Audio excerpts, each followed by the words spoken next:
Did he react because it was a big shot or Now, a leader who was making the criticism, or does he essentially react to criticism at large? well, I think it's the latter. It doesn't matter who says it. He listens to to the simplest and the poorest of our people. Mhm. And well, I want to recall Mang Pandoy, for example, and how he became some sort of a celebrity because, again, the needs of the Mang Pandoys in our country were really the important objective of the president, to be able to make sure that everybody had their basic needs, in fact, satisfied. During his presidency, we had a minimum basic needs program to make sure that, in our different agencies of government, the minimum basic needs of every Filipino would be satisfied. And so when he heard criticisms in the media, whether it was expressed by a state leader, by a world leader, or expressed by a common citizen, he would take note. And that's why, it was very, very common for us cabinet members to receive by 5 a.m. or, the first thing we see on our desk every morning was already a faxed clipping of a news article wherein he had marginal instructions written already.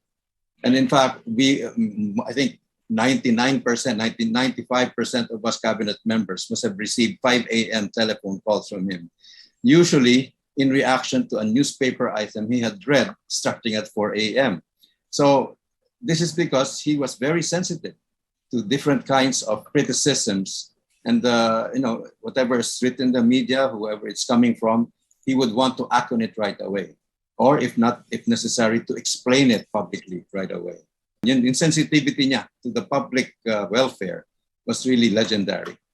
How would you label him or, as they say, characterize him? Kasi ako, sinasabi ko, character itong si FVR. I have had encounters with him, pleasant ones, no? Very pleasant encounters where I would notice he's wearing eyeglasses that did not have lenses. I would say, sir, why are you wearing eyeglasses without lenses? Image yan, bata, image. And the cigar, the unlit cigar. And I was wondering, this guy is an actor of sorts. It was like a stage for him. But he was a nice guy, pleasant guy, but he was a character. How would you label him? Well, that's what made him so interesting. He was both firm and soft. That's the best way I can describe it. Mm-hmm. He was firm in his decision making, very decisive leader, and in fact, the kind of CSW that he demanded demonstrated that firmness.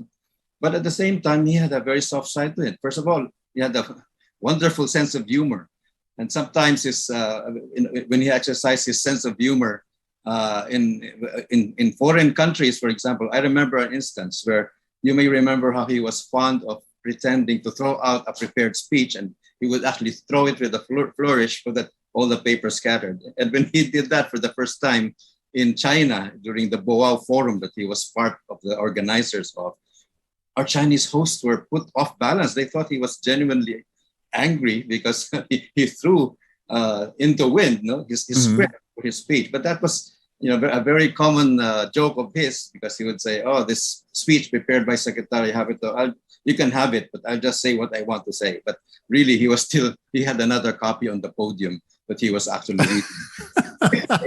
But in any case, that sense of humor and many of his jokes we in his cabinet had heard over and over throughout his 6 years. But it was always eliciting a lot of laughter with every new audience. I believe it was Tony Lopez, who is now the publisher of BizNews Asia, who wrote an article and said that 98% of Filipinos are hoping for a telephone while 2% are waiting for a dial tone. And Lee Kuan Yew quoted that story, and I think it left tobacco chomping on his cigar, so to speak. Indeed. No, really, that was the thing, that he had visions for the country that were conditioned by those kinds of observations. Mm-hmm. And so of course, when our friend Tony Lopez was quoted by Lee Kuan Yew, unfortunately that quote became attributed to Lee Kuan Yew henceforth. But that was talking about Lee Kuan Yew again. He, of course, was also quoted, rightly or wrongly, that the Philippines was suffering from too much democracy. And so President Ramos sort of was stung by that. And he said, he was determined to prove that democracy works and democracy is still the best thing. And so throughout his presidency, he was asserting this.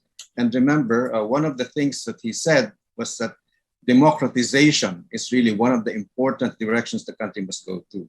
And so speaking of the letters I was talking about earlier, he was also known for his 5 Ds: democratization, decentralization, devolution, deregulation, and development that is sustainable, or sustainable development. He was always proclaiming these 5 Ds in many of his speeches. And so that democratization was number 1 in his 5 Ds. And I think that was also because of the way that Lee Kuan Yew was supposedly saying publicly that, I guess, we were too democratic. And clearly he didn't agree with that.